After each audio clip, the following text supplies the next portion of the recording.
قبلكم لعلكم تتقون أياما معدودات فمن كان منكم مريضا أو على سفر فعدة من أيام أخر وعلى الذين يطيقونه فدية طعام مسكين فمن تطوع خيرا فهو خير له وأن تصوموا خير لكم إن كنتم تعلمون شهر رمضان الذي أنزل فيه القرآن هدى للناس وبينات من الهدى والفرقان فمن شهد منكم الشهر فليصم ومن كان مريضا أو على سفر فعدة من أيام أخر يريد الله بكم اليسر ولا يريد بكم العسر ولتكملوا العدة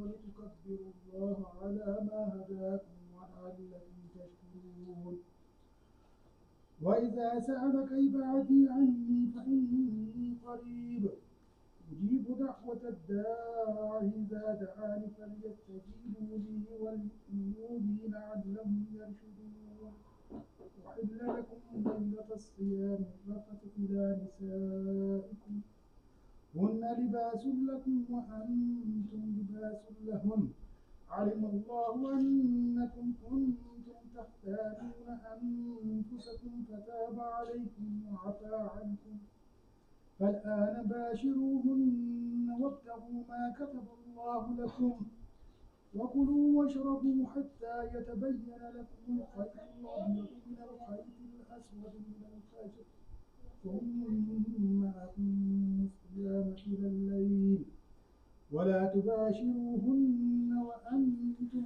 عاكفون في المساجد تلك حدود الله فلا تقربوها كذلك يبين الله آياته للناس لعلهم يتقون ولا تأكلوا أموالكم بينكم بالباطل وتدلوا بها إلى الحكام لتأكلوا